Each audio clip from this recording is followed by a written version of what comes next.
He ghosted his kid for 9 years. Then the court ordered $89,000 in back support.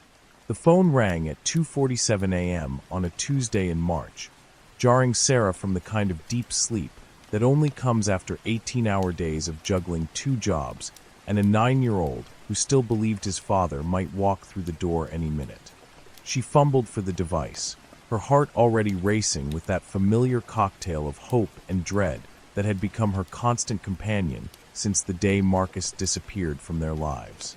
But this wasn't Marcus calling to apologize, to explain, or to finally step up. This was something else entirely. Ms. Rodriguez? This is Deputy Marshal Johnson. We've located Marcus Thompson. He's been served with papers regarding outstanding child support obligations. The amount is substantial. Sarah sat up in bed, her mind struggling to process the words. $89,000. That's what 9 years of absence cost when the system finally caught up with you. 9 years of birthday parties where Emma asked why Daddy couldn't come. 9 years of Christmas mornings where a little girl's eyes searched hopefully under the tree for something that would never be there. 9 years of where's Papa, becoming why doesn't Papa love me, and eventually, heartbreakingly, just silence. The story really begins not with that phone call, but with a different kind of ending. It was Emma's 2nd birthday, and Marcus had promised to be there. Sarah had spent weeks planning the perfect party. Rainbow balloons, a unicorn cake she'd practiced making 3 times, and invitations sent to every family in their small neighborhood. She'd even bought Marcus a new shirt, folded it carefully on his side of the bed, and left a note. For our princess's big day. Love you. But Marcus never came home that night. Or the next. Or the next. The shirt remained folded for 3 months before Sarah finally moved it to a box in the closet, along with his cologne that still smelled like the man who used to dance with her in the kitchen while Emma giggled from her high chair. The box joined others, photographs, concert tickets, a coffee mug that read "World's Best Dad," that Emma had chosen herself at a garage sale with her carefully saved allowance money. At first, Sarah made excuses. Marcus worked construction, and sometimes jobs ran long. Sometimes the crew grabbed beers after particularly tough days. Sometimes his phone died, or he lost track of time, or any of the 100 small explanations that love creates to protect itself from the truth that's too painful to accept. But excuses have expiration dates, and even the most patient heart eventually stops making them. The first month was the hardest. Emma would wake up crying, calling for Papa, in that way that children do when they sense something fundamental has shifted in their world. Sarah would lie awake listening to her daughter's confused tears, crafting answers for questions she didn't know how to ask yet. How do you explain abandonment to someone who still believes in fairy tales? How do you tell a 2-year-old that sometimes people we love just leave? Sarah started calling Marcus's phone obsessively. At first, it went to voicemail, that familiar voice saying he'd call back soon, which felt like a promise she could hold on to. Then the number was disconnected. She called his mother, his brother, even his ex-coworkers, but it was as if Marcus had simply evaporated from existence. No forwarding address, no explanation, no goodbye. The practical realities hit fast and hard. Without Marcus's income, Sarah couldn't afford their apartment. She moved in with her sister Elena, cramming their life into a single bedroom while Emma asked why they couldn't go home. The daycare bills piled up because Sarah's 2 minimum wage jobs barely covered rent for Elena's place, let alone childcare. Some nights, Sarah would sit in her car after her evening shift at the diner, crying in the parking lot under fluorescent lights, wondering how she was supposed to do this alone. But somehow she did. Day by day, bill by bill, bedtime story by bedtime story, she built a life from the pieces Marcus had left behind. She learned to be both mother and father, to fix leaky faucets and braid hair with equal determination. She discovered reserves of strength she never knew existed, the kind that only emerges when someone you love needs you to be stronger than you've ever been. Emma grew up in this new reality, adapting the way children do, with a resilience that both amazed and broke Sarah's heart. She stopped asking about Papa around her 4th birthday. though Sarah sometimes caught her looking at family photos with her expression too old for her face. Emma learned to be proud of her mama who worked so hard, who read bedtime stories even when she was exhausted, who never missed a school play or parent-teacher conference despite juggling 3 jobs by the time Emma started kindergarten. The child support case began almost by accident. Sarah had never wanted to be vindictive or pursue Marcus legally. Part of her still hoped he might return, might explain, might somehow make this right. But when Emma started asking about college funds and violin lessons and all the things her friends seemed to have without effort, Sarah realized that her love and hard work, while infinite, weren't enough to give her daughter everything she deserved. The family court system moved slowly, like a glacier grinding through bureaucracy. There were forms to fill out, hearings to attend, and lawyers who spoke in legal language that felt foreign to Sarah's world of double shifts and homework help. The initial judgment was straightforward. Marcus owed child support from the day he disappeared. The amount, $1,000 per month, seemed reasonable on paper, but impossibly large in reality, especially since no one could find him to enforce it. For years, the case sat dormant. Sarah would receive occasional updates from the court clerk, usually just confirming that yes, they were still looking for Marcus Thompson, and no, they hadn't located any assets to garnish. The debt grew silently, accumulating like snow in a storm. $12,000 a year, plus interest, plus penalties for non-payment. By Emma's 7th birthday, Marcus owed more than $60,000. By her 8th, it was pushing $75,000. Sarah tried not to think about the number. It felt abstract, like winning the lottery in reverse, a figure so large it lost meaning. What mattered was Emma's daily life. The second-hand clothes they bought with pride, the careful budgeting that made birthday parties possible, the way Emma had learned to appreciate small luxuries because they were rare. The break came through technology and stubbornness in equal measure. The state had modernized its child support enforcement system, cross-referencing databases and tracking systems that hadn't existed when Marcus first disappeared. A new job, a tax return, a credit card application. Somewhere in the digital web that connects all our lives, Marcus had left a trail.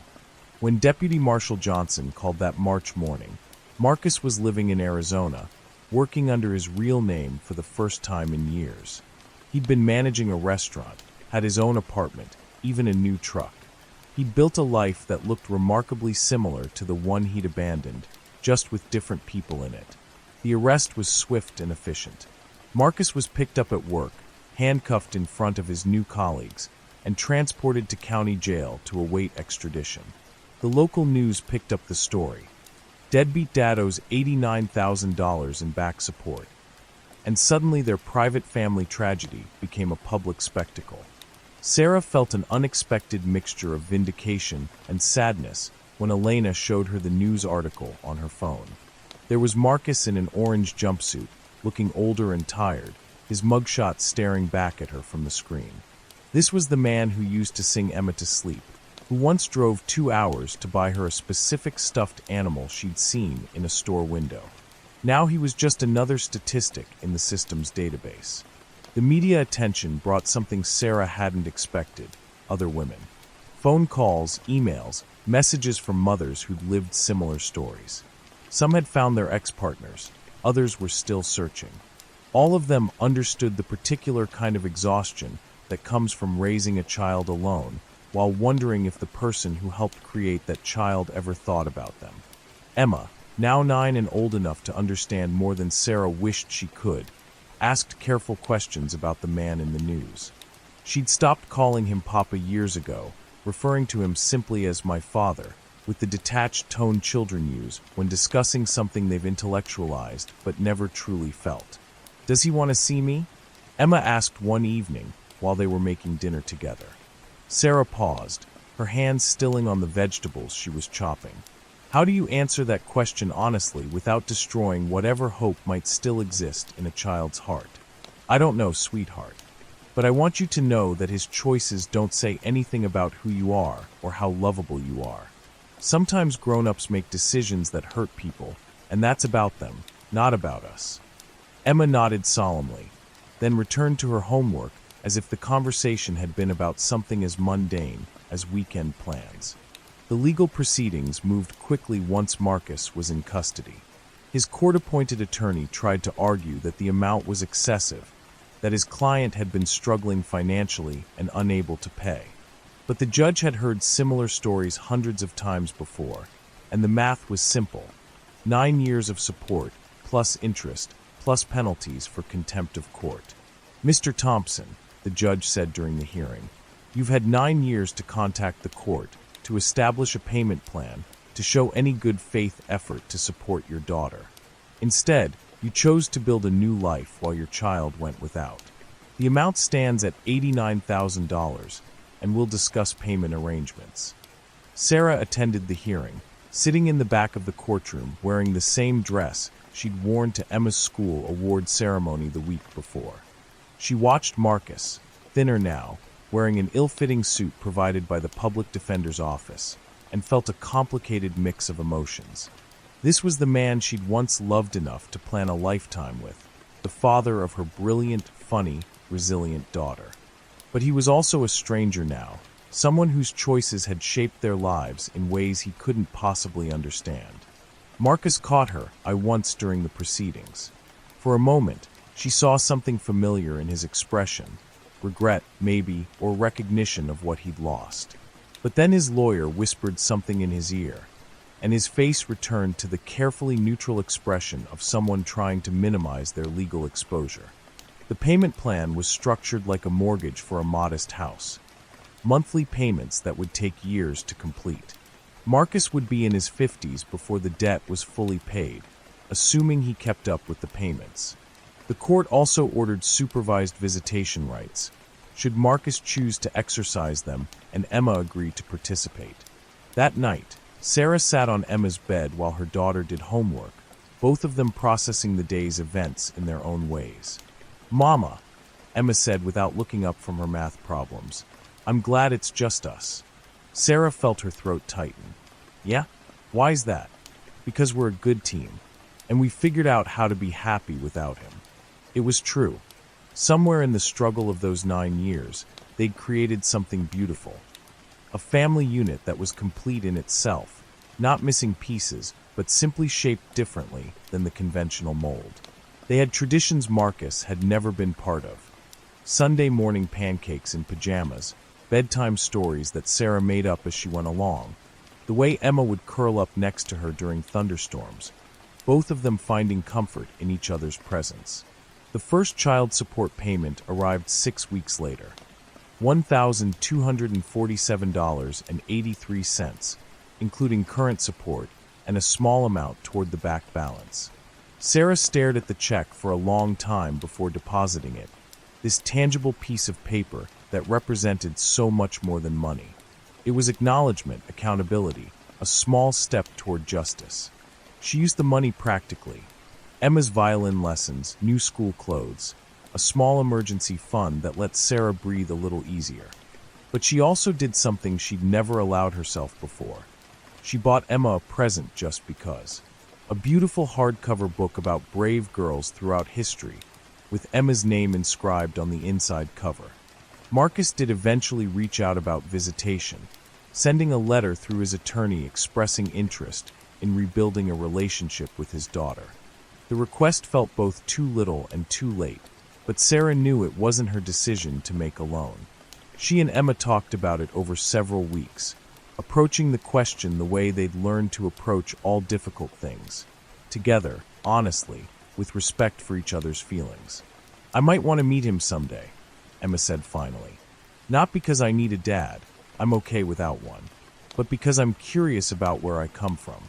Sarah nodded, understanding. Emma had grown up knowing she was loved completely, which gave her the security to be curious about the unknown parts of her story without needing them to define her worth. The supervised visits started slowly, awkwardly.